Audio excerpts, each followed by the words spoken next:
రాబోయే రోజుల్లో రాష్ట్ర వ్యాప్తంగా అభివృద్ధి కార్యక్రమాలు జరగాలి. దానికి అవసరమైన ఈ క్యాపిటల్ ఎక్స్పెండిచర్ ఖచ్చితంగా ప్రజల్లోకి తీసుకెళ్లే విధంగా పారిశ్రామికవేత్తలు కానివ్వండి, ప్రతి గ్రోత్ కారిడార్లో కూడా మనం అభివృద్ధి కార్యక్రమాలు చేయడానికి ఈ 47,000 కోట్ల రూపాయల క్యాపిటల్ ఎక్స్పెండిచర్ ఉపయోగపడుతుందని మనస్ఫూర్తిగా మేమందరం కూడా ఈరోజు హర్షం వ్యక్తపరుస్తున్నాం. అదేవిధంగా సూపర్ 6 ఏదైతే ఎలక్షన్కి ముందు ఒక మేనిఫెస్టో రూపొందించి Telugu Desam party, Janasena party, Bharatiya Janata party కలిసి ప్రజల్లోకి తీసుకెళ్ళామో ఆ సూపర్ 6 అమలయ్యే విధంగా ఈరోజు ఈ బడ్జెట్లో చేసిన కేటాయింపులు మనందరం కూడా మనస్ఫూర్తిగా అభినందించాలి. ప్రజలకి ఉపయోగపడే విధంగా ఎప్పుడు పేదవాడు ఆ కుటుంబాన్ని ఆదుకోవడానికి కోసం ప్రవేశపెట్టిన ఈ పెన్షన్ల పథకం ఎంత ఖర్చైనా సరే ప్రతి కుటుంబానికి అందించాలనే ఆలోచనతో తీసుకొచ్చిన కార్యక్రమాన్ని ఈ సూపర్ 6లో భాగంగా ఈ బడ్జెట్లో కూడా దాన్ని పూర్తి స్థాయిలో కేటాయింపులు జరిగినాయి. అదేవిధంగా దీపం 2 పథకం ప్రతి కుటుంబానికి సంవత్సరానికి 3 గ్యాస్ సిలిండర్లు ఉచితంగా ఇచ్చే కార్యక్రమం గత దీపావళిలో ప్రారంభించాం. అది రాష్ట్ర వ్యాప్తంగా ఈ రోజుకి దాదాపు 94 లక్షల లబ్ధిదారులకి అందించడం జరిగింది. రాబోయే సంవత్సరంలో బడ్జెట్లో 2,600 కోట్ల రూపాయలు దానికోసం కేటాయించడం అనేది మనస్ఫూర్తిగా మేము ఆర్థిక మంత్రి గారిని, ప్రభుత్వాన్ని ఈ రోజున బడ్జెట్లో పెట్టినందుకు మనస్ఫూర్తిగా వాళ్ళని అభినందిస్తున్నాం. అదేవిధంగా అన్నదాత సుఖీభవ అనే పథకానికి రైతు సోదరులందరూ కూడా ఉపశమనం కలిగే విధంగా కష్టకాలంలో ప్రభుత్వం నుంచి, కేంద్ర ప్రభుత్వం నుంచి వచ్చే 6,000 రూపాయలు అది 10,000 రూపాయలకి పెంచుతామని ప్రతిపాదించారు వాళ్ళు.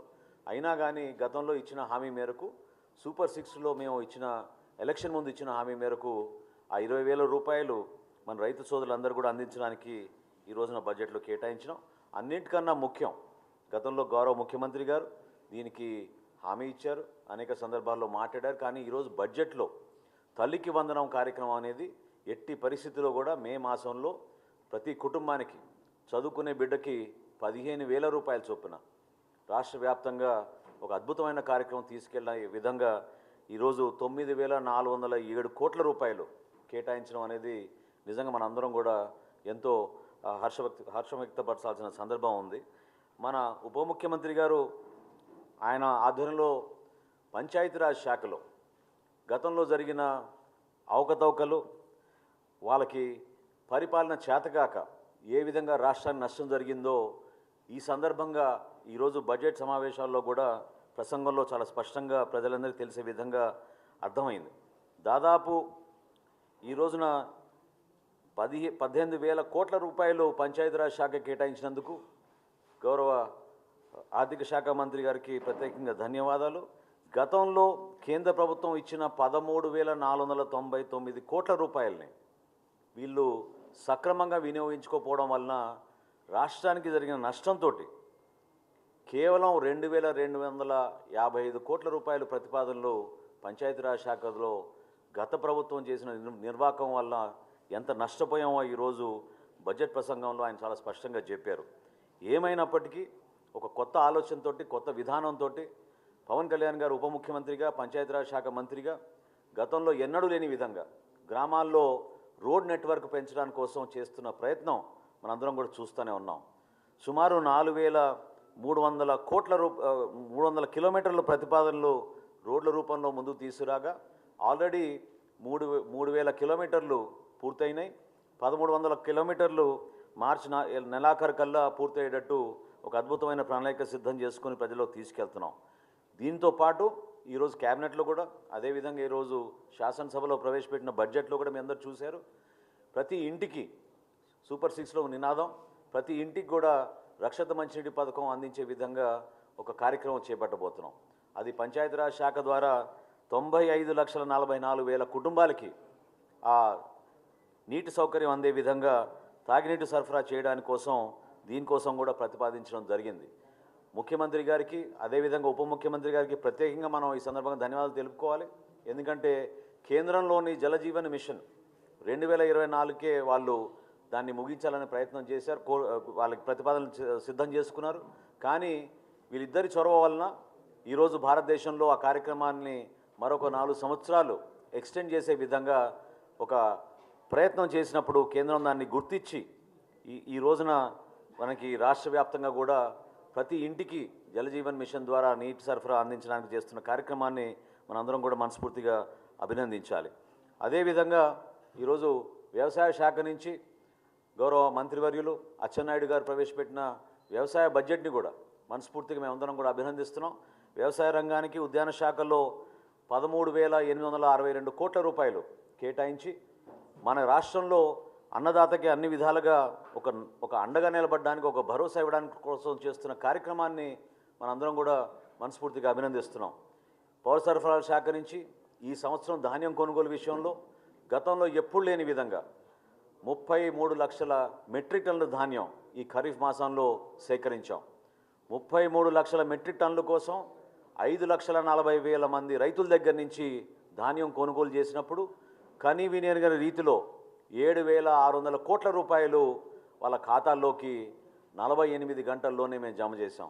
అందులో 90% పైన 24 గంటల్లోనే ఆ నిధులు జమ చేయడం అనేది చాలా గొప్ప కార్యక్రమం రాష్ట్ర ప్రభుత్వం నుంచి చేపట్టాం.